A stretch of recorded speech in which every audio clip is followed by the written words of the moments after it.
Hello again. Hello, everybody. Hey, Eric, Kathy, you're on. Where are you? Where are you? And what's on your mind?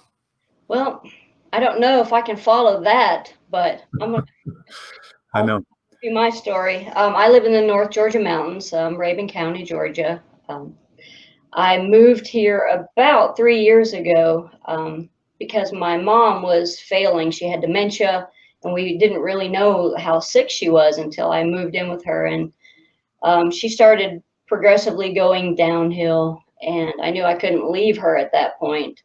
And we live in a very isolated wooded area, so we're like an hour from anywhere, um, to get your groceries or anything. So I've been very isolated, and that was hard for me coming from a place of, you know, with my religious group and being very active.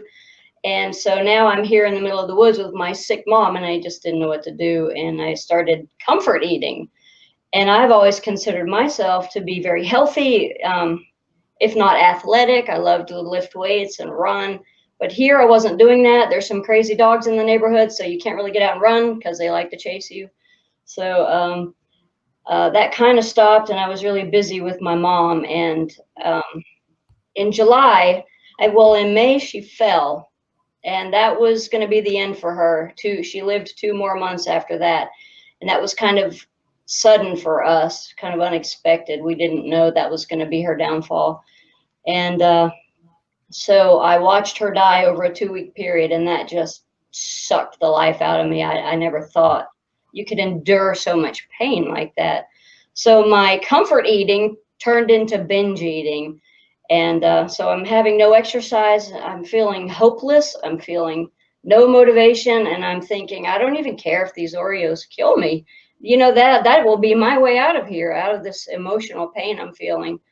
So I'm putting all this crap in my cart, and I'm not even believing myself. I'm ashamed of myself. I'm eating gallons of ice cream every week, cookies, popcorn, not cooking anything for myself, and I'm steadily gaining weight. I'm newly in menopause, so I actually did try to look into keto, and with all of this, I guess cortisol and depression and stress and no movement whatsoever, I was packing on the size. I don't have a scale, but nothing in my closet fit. And then when I would buy the next size up sweatpants, then those were getting tight. So you just sink really low. That was such a hard blow for me when my mom passed away, and then being isolated. So then you're looking at all these thousands of keto channels, right? And they're talking about, well, you got to put butter in your coffee, you got to put MCT oil in your coffee, and you got to put butter on your butter and on your steak, and I'm like, oh well, you got to do a high fat diet. This is gonna help me. And all that did was just make me get fatter and fatter. And then through my searching, I ran across Adapt, you and Glenn talking, and I'm like, this is really good stuff. And then I saw Amy Berger's channel, so I'm watching these. And when the master class came available, I was like, no hesitation. I'm like, I'm in. I got to see what this is about. And so I started on your food list right away. And I have to be honest, I don't crave or miss those foods. Psychologically, I don't. I even left some ice cream in my freezer and the donuts in the cupboard, and I can look at them and they mean nothing to me. And it's amazing to me.